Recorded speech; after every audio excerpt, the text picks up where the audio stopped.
Hey guys, it's Eitan. Welcome back to my channel. Today we are making homemade garlic naan. Yes, that's right. This is surprisingly super easy to make. When my friends at Red Star Yeast reached out to me that they wanted to team up for a video, I decided I'm going to challenge myself to make something that I love to eat but have never actually made before. So the first thing that came to mind was this homemade garlic naan. Got in the kitchen, made it a bunch of times, and it is so much easier than I ever even imagined. You guys are going to love making this and eating it. We literally have this at my family like at least once a week. It is super delicious and super easy to make.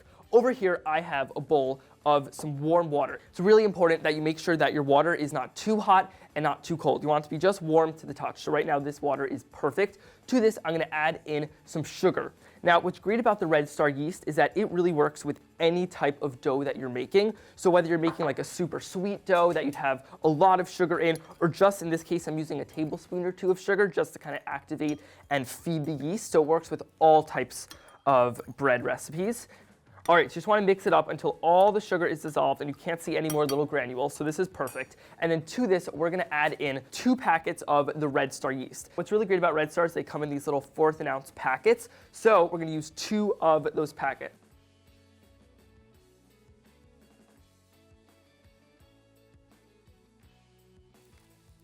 There we go. And we're going to want to let this sit for about 5 to 10 minutes until it gets nice and bubbly. I don't know about you guys, but just the smell of yeast just proofing is like, I think it's like the best smell ever. I love the smell. So we're gonna let this proof for about 5 minutes so it gets nice and bubbly. You guys are gonna see it's gonna get like super bubbly, really activate, and it is just gonna fill your kitchen with like the best smell. Then we're gonna add it into our flour. The reason I love using Red Star yeast is because it is all natural. There are no added ingredients. It is just pure yeast and it makes your baked goods come out perfectly. All right, so our yeast has finished proofing and it just smells so good. As you can see, it got nice and bubbly, and we're gonna add this into a bowl right here where I have some all-purpose flour. Before we add that, we're gonna add in a little bit of salt because we want a little bit of flavor in this dough. Let's just mix that together to incorporate the salt. All right, perfect. Now we're gonna add in our yeast and water mixture. You see how it's nice and foamy? That's what you get from the Red Star yeast. Here we go. Now that's in there. Now, we're also going to add in some yogurt. This is the secret ingredient for, well, not so secret, but this is the not so secret ingredient about what makes naan bread so good is the yogurt. You want like a nice thick yogurt, kind of like a Greek yogurt, works really well. And you don't want to add too much, but just a little bit of yogurt really takes it to a whole other level. That's really the secret to really good naan bread. We're going to start mixing it together, and as you can see, it's a very like wet and sticky dough. It'll come together more, but don't be discouraged because you kind of want a really nice and wet dough. That's what makes the naan bread so soft. So just mix it together nice and slow so you don't get flour everywhere.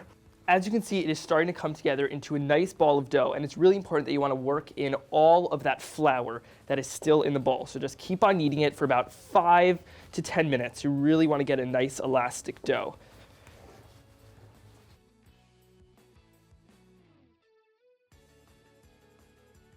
Once you see that your dough is now into like a nice like homogeneous dough and there's not like tons of clumps of flour around, you want to add in just a touch of oil. This is a technique commonly used when making Indian food, that they actually add a little bit of oil into the dough. It's kind of called like smoothing out the dough, I've heard it be called. You want to add in just a touch of that and then knead that back into the dough carefully. And I say carefully because if you knead this like super quickly, the oil might squirt on you, which I don't know about you, but I don't want oil everywhere. So I like to kind of stretch it out and then carefully knead it into the dough.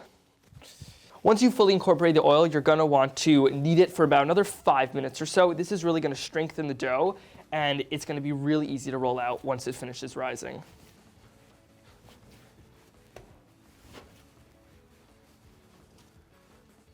All right, this feels and looks great. You see how we have like a really nice soft dough. Once you've kneaded it, this is kind of called rounding out the dough, where you put your hands like this so it gets a nice smooth top.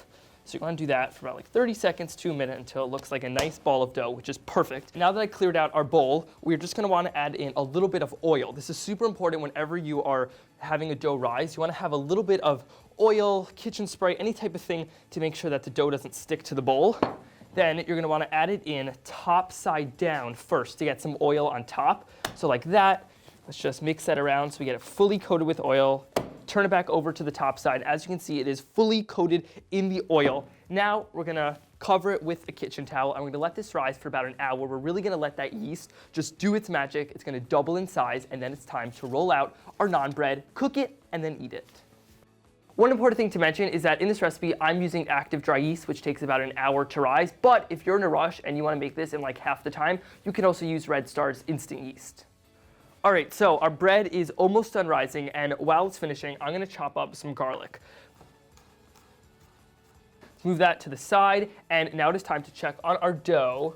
There we go. It has doubled in size. It looks great, smells great, and what you want to do is you want to take about like a palm's worth of dough, so just kind of rip off a piece about that size. Again, doesn't have to be perfect. If you want smaller naans, you can make a smaller amount of dough. I'd say don't use any more than this, about 1 palm size of dough. Then on our surface over here, we're gonna add a little bit of flour so that it doesn't stick. There we go. Let's coat our ball of dough in that. Perfect.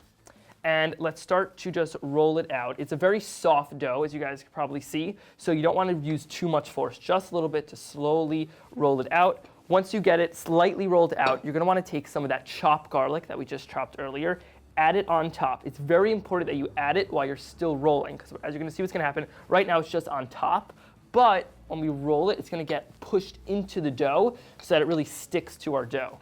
Perfect. Another tip, whenever you're rolling out a dough, you want to constantly be moving it so that it doesn't stick to your surface. Roll, and then move.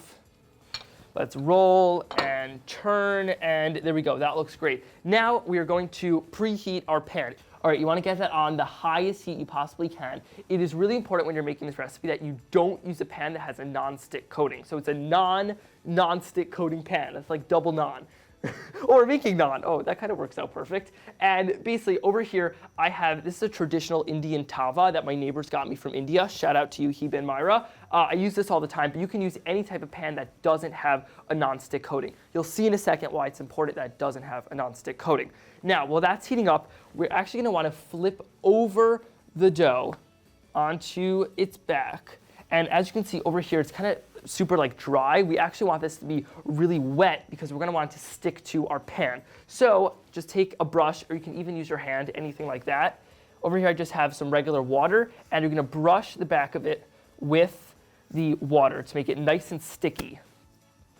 All right, make sure everything is fully coated. All right, let's do a little bit more. Want to make sure every last bit is wet. All right, that looks good. And as you can see on our stove, this is now really, really hot, which is important. Carefully take this, and the reason why we want it to be wet is we actually want it to stick to our pan. Over here, and carefully stick it onto there. Oh, that is perfect. All right, that looks good. It's starting to get nice and bubbly. Now, this is where it gets a little bit weird. To mimic cooking in a tandoor oven, which really has the heat from the outside and direct flame from the inside, we're actually going to flip over the pan, and you want to be very careful, so you want to keep checking it. But we're going to cook it with some direct flame. Very important you keep checking it, so as you can see, it's not cooked yet, so let's keep going. Hold it about 4 to 5 inches from the flame. Make sure you coat all of the area of the naan.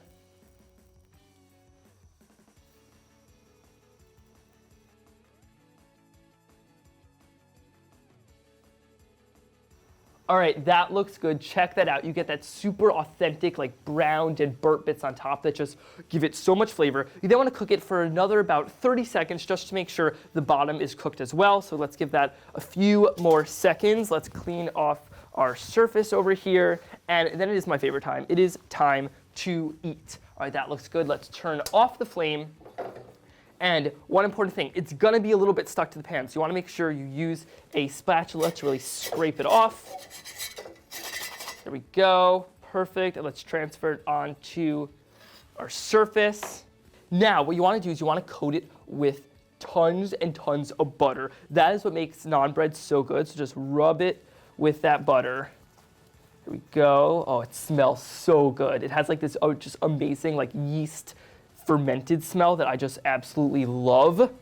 Look at that. Now, to finish it off, we are just going to quickly chop up a little bit of cilantro, or coriander as they call it like everywhere else except the US. So let's just chop that up.